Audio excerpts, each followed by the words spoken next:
This should be an incredible matchup. I mean, both men have extensive offensive repertoires, lasting endurance, and an insatiable appetite to be number one.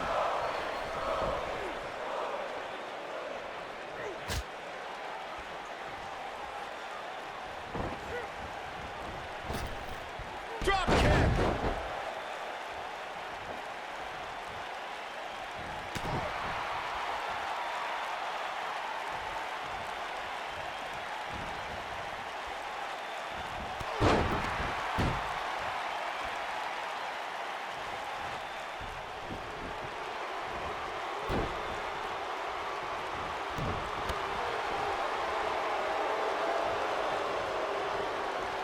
Look at this.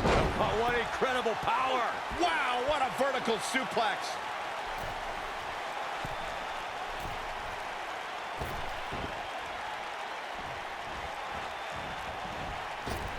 Now leapfrog. Drop down. Drop down.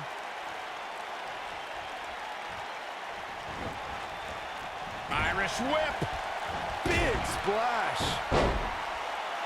Beautiful technique.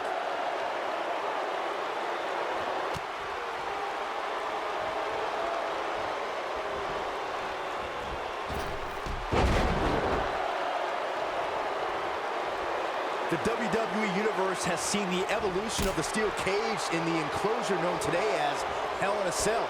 The first time an enclosed cage was seen was in October of 1983 in the last Battle of Atlanta.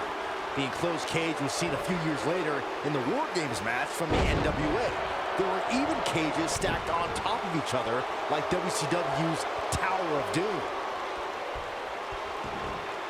Byron, we talk about the progression of steel cage matches and the type of structures that have been spawned from them. I need to point out that some cages have been electrified. One was made from bamboo in the form of a Punjabi prison match.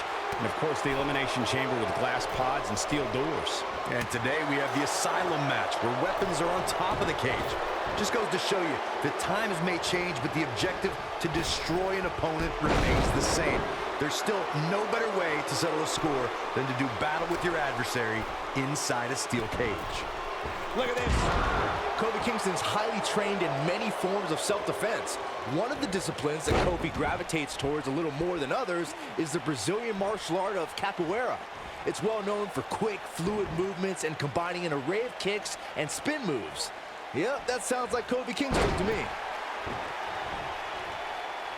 Oh, what a clothesline. Forcefully delivered. Ziggler may be in trouble here.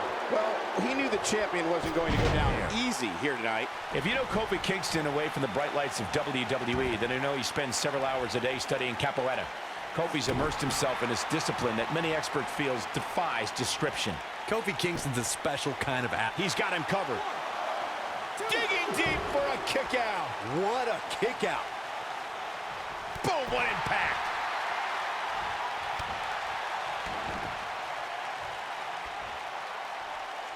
Ooh, what an upper. One of the biggest nights of Kofi Kingston's WWE career was when the New Day surpassed the legendary duo of Demolition to become the longest reigning WWE Tag Team Champions in history. Kofi Kingston played a huge part in the New Day's incredible 484-day reign as Tag Team Champions. Oh my goodness, this hurts. Oh! Well, the saying is that the third time's a charm, but for the New Day, their historic Tag Team Championship reign began at SummerSlam 2015, their second time winning WWE Tag Team Gold. Then they set their sights on making history. I'm not sure if anyone thought that Demolition's record of being Tag Team Champions for 478 days was going to be broken. But when you look at the New Day's success and how Kofi Kingston contributed to that, it's no wonder New Day held the gold for an unbelievable 484 days. I'll break your crown.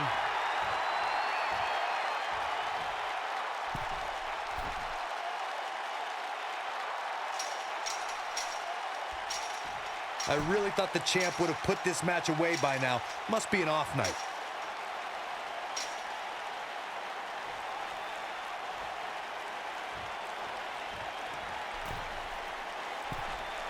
The best way to describe combatants clashing inside a steel cage is its battle of attrition. Sometimes a superstar is left with no choice but to fight fire with fire and do whatever they need to do in order to win the match. And sometimes it comes down to a superstar doing whatever they need to do in order to survive. Ooh, what impact. Boom! Byron, you touched on this earlier, but it's so important for a superstar to accept that there's nowhere to run and nowhere to hide in a steel cage match. That the conflict will be resolved within the 15-foot-high steel walls that surround the ring. And that losing a cage match can mean much more than a mark in the loss column. For some, it has meant the end of their career. It's difficult to describe the damage that can be done to a superstar who competes in a steel cage match. We see the physical harm, but we don't see the psychological effects from being inside the cage. Make no mistake about it, Michael. The steel cage truly represents survival of the fittest. The steel cage is a massive enclosure that stands 15 feet in height. For almost 35 years, a select group of high flyers have taken their aerial assaults to greater heights. And when I say that, I mean superstars climb to the top of the steel cage, the real high-rent district, and dive off onto their opponent.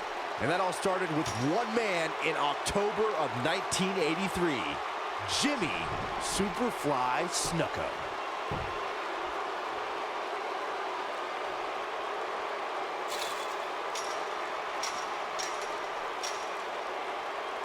This is a grueling championship match. Nobody wants to lose this opportunity.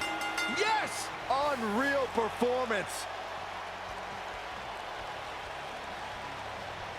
These guys gave everyone their money's worth. Here's another look.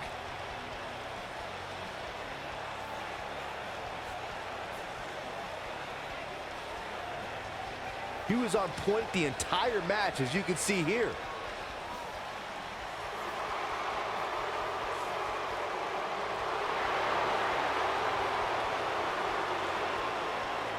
Now that's earning a well-fought victory. And talk about displaying a never-say-die attitude. It was as if winning was the only option here tonight. Thank you for tuning in.